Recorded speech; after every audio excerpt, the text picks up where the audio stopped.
или што ја знам. Добро, не знам. Теоријско е прашање. Да, кој станува збор за правила на игра.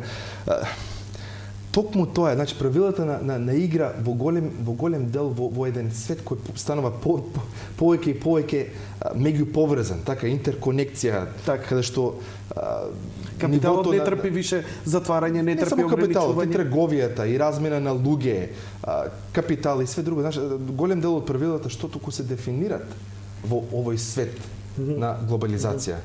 И токму тука лежи и опасноста дека ќе останеме, ние како земја, дека нема да ги следиме настаните во тоа што се случува во еден глобализиран свет, што знаеш што како што рече Бил Гейтс, знаеш, патува по брзина на мислењето. Колку брзо можеш да мислиш, толку брзо патува информацијата во смисла, неле, преку еден интерконектиран свет со интернет и бродбенд и се што ти го знаеш. Не, далеку од вистината. Кога имаш некоја идеја у глава, рачунај дека веќе некоја става на хартија негде. Дали во таков свет ние можеме да се снајдеме? Значи, тоа е вистинското прашање. Да, значи голем дел од овие правила би рекол што туку се дефинират. Бидо тука е опасноста, но и можностота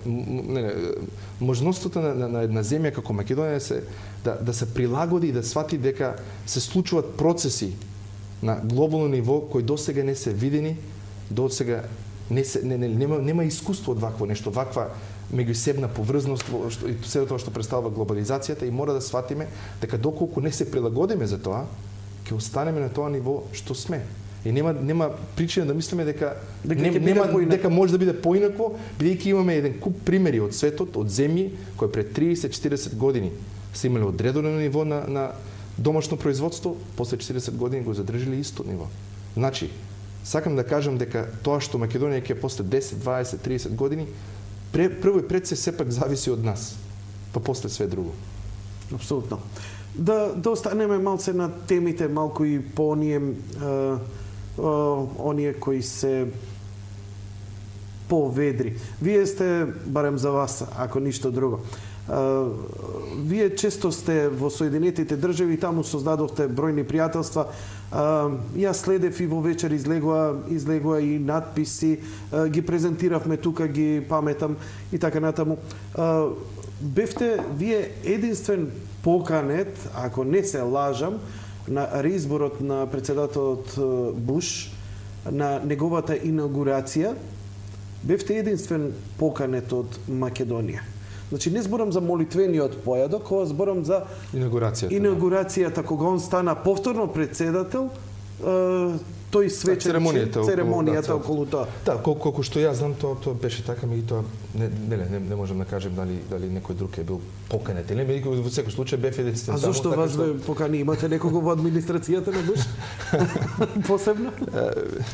Знаете, и Републиканската партија во Америка е една огромна машинерија, огромна институција, и сум имал можност да створам контакти и пријателства со одредени луѓе кои се некаков фактор во Републиканската партија. Не знам, можеби и тоа деломно се должи на тоа што сум можеби еден од ретките луѓе во Македонија кој беше активен на политичката сцена, и во таа смисла сум, како човек израсен во Австралија, можеби полесно можам да градам мостови со луѓе од надвор, посебно со американците, веќе сепак сум производ, да речам, на таа американска култура, како малечок сум израснал во Австралија, така што сакам да кажам дека во периодот кога бев овде, пристан овде, имав прилика да створам пријателства од Републиканската партија, исто така како што сум таму, и навистина представуваше голема чест да бидам пристоен на еден таков чин кој, сепак се случува само еднаш 4 години. Како изгледаше тоа? Ние видовме нешто од сликите, прочитавме некои ваши изјави, а баш некоја слика, тоа претпоставуваме, бидејќи збориме за една од најголемите партии на светот, на една од најмоćните земји на светот. Како изгледа една таква инаугурација? Тоа претпоставувам, тоа е прилично мегаломански може да биде. Мегаломански, големо. Парадата што беше по Пенсилванија Авеню, кај што... А и тоа се случува? Да, и тоа се случува. Огромна парада кај што председателот. Меѓутоа оваа година ми се чини или последните неколку години, вообичаено председателот голем дел од парадата ја оди пешачки, нели? Меѓутоа оваа година мислам дека само мал дел излезе така при крајот. Свето стана опасно место за живење. За жал, така е, да. Пост септември 11 ми се чини дека многу работи се во Америка. Да. Значи тоа беше навистина величествен акт, имав шанса да присуствувам на еден бал на кој исто така беше присутен и председателот. И меѓутоа, знаеш, како овие големи манифестации, мислам дека како и све друго, вистинската акција, ако кажем, можам да кажем така, се случува на маргините, тоест, неле, сето тоа што околу, тоа е од аспект на средби и пријателства и контакти што се оваа фотографија што ја имаме со господин Хали Барбор, дали е токму од па тоа е слика од конвенцијата што на Републиканската партија што беше во ноември. Бевте на конвенцијата и на тоа. На конвенцијата што беше на Републиканската партија. Но исто така и со Джефри Сакс пред изборите. Меѓутоа, само да кажам, господин Хели Барбер е сега гувернер на Мисисипи, инаку така имам познавање со него пријателство поодамна и он беше доста актуелна фаца, да речем, на медиумите сега поради Катрина, нешто што настапиле штети во Мисисипи, што беше едно од најзасегнатите држави во Америка. Бевте и на неколку пати бевте поканети на молитвениот појадок. Обично тоа е голема помпа кај нас, политичарите се надпреваруваат, кој прв ќе се пофали дека бил поканен на молитвениот појадок. Вие повеќе пати сте биле на тоа, медиумски не сте се многу експонирале околу тоа. Да, добро, сум бил неколку пати така последните 8 години, вклучително и оваа година. И така. Иако нели многу лесно ние го спомнуваме, а еден сте од ретките кои бил повеќе пати на тој молитвен појадок. Што у суштина значи тој молитвен појадок? Тоа е у 7 сабајле нешто? Да, 7. Јанко да го ставам, ако може во еден контекст да го ставам, што представува тоа за американската политичка сцена. Видите ми се благодарам. Се сметам дека овде се користи повеќе за популистички цели без да се објаснува што е тоа. Прво да го ставиме во контекст, значи Америка како држава е една од најрелигиозните нации во светот. Знаете, во одредени анкети преку 70% од населението се изразува дека верува во Господ. Преку 50% од населението редовно оди на црква. Значи во едно такво општество нормално е дека голем број од политичарите исто така произлегуваат од религиозни фамилии. Мислам, лично не сум видел, јас лично од друга земја во светот, каде што врвни политичари толку јавно и отворено ја декларираат вера во Господ. Неле сега сепак председателот на САД кога излегува и неле зборува за неговата вера, кога се повикува на Господ, кога се моли на Господ пред 3000 луѓе присутно, се тоа се пренесува на телевизија. Не знам, сум учествувал на други молитвени појадоци каде што Кондолиса Рајс, кој патам речено незиниот татко е свештено лице, кој излегува исто така се моли. Шефот на генералштабот една друга година на САД, значи на целата војска исто така. Така што значи таа е една култура од која произлегува целата традиција на молитвениот доручок и тоа е да речем контекстот на кој оваа традиција се случува во Америка, каде што некаде 50 години поред, значи ова е кулминацијата на ова нешто што е веќе 50 години дефинитивно традиција. Да.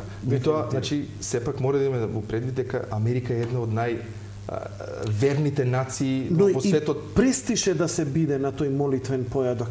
Многу е значајно за политичарите, ги гледам од светот, државници, нормално таму се доаѓа со покана. Да. Добро, посебно со председателот Буш, бидејќи за разлика од него Клинтон, речеме, неле како левичар од Демократската партија, не беше толку оствари воопшто не беше толку отворен за задумите на неговата вера. Меѓутоа Буш јавно декларира дека е верник, дека се повикува на Господ, дека редовно ја чита Библијата и така натаму. Значи он јавно ја декларира својата вера и овој председател, за разлика да речеме од претходниот, религијата или верата му е еден од темелите во неговото однесување. Така што кога таа тема е толку важна за него, нормално дека привлекува и луѓе кои сакаат да бидат присутни таму во секој случај. Господине Дончев, тоа навистина е појадок, тоа е навистина оброк на кој сите молитвен кој нели се чита молитва, се кажува молитва пред појадокот. Така? Па се кажува неколку молитви од различни луѓе, и тоа нели од конгресмени, од сенатори. 3000 званици има таму.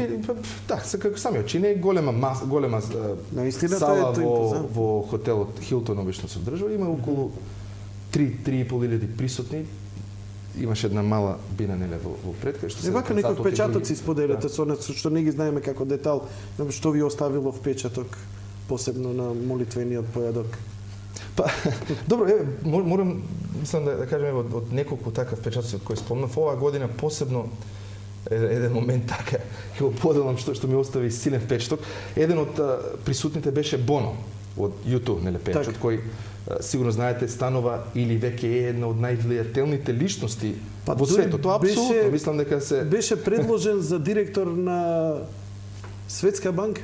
Или ММФ? Беше нешто, не знам колку сериозно за беше. ММФ тоа. Нешто Не, за Светска банка мислам. За Светска банка, така. Да, меѓутоа станува збор за можеби една од највлијателните личности воопшто во светот. Мислам дека политичари се тресат и се молат да не излезе Боно против тебе, така?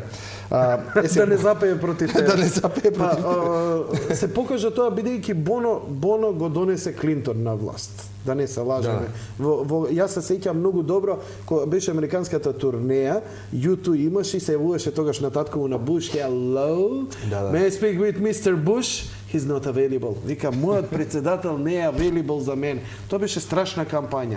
Он е музичар, рокер, но политички ангажиран е. Сега зборуваше, значи пред да зборува Буш оваа година, зборуваше Боно и тоа доста интензивен и навистина јак говор од околу 45 минути.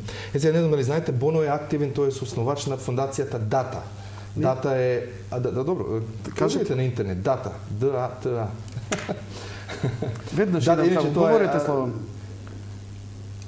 Тоа стои за еве преведено првите букви од зборовите на англиски на долг, сида, трговија, Африка. Или Debt, AIDS, Trade, Africa. Значи он се залага апсолутно како приоритет за помош од развиениот свет во Африка. Во смисла на отпишување на долгови, што Африка го има кон развиениот свет, помош за сида, за справување со епидемијата сида и отварање на пазари на производството од Африка во развиените економии, тоест во трговија. И сега излегува Боно на молитвениот доручок оваа година, зборува така 45 минути, се гледа од публика дека интензивно го пратат. И можам да кажам дека прилично критичен беше настроен, не директно, меѓутоа се гледаше измеѓу редови дека има неколку критики настроени кон политиката на Буш. Меѓу другото, главната поинта му беше дека Америка или американскиот народ е дарежлив народ, дека доделува 1% од својот буџет за помош кон сиромашните земји, но што би значило тоа доколку Америка го дуплира тоа од 1% за 2%? Што значи дополнителен 1%? Така, сега патам речено 1% американскиот буџет е направим една брза калкулација, меѓутоа е голема сума пари во секој случај.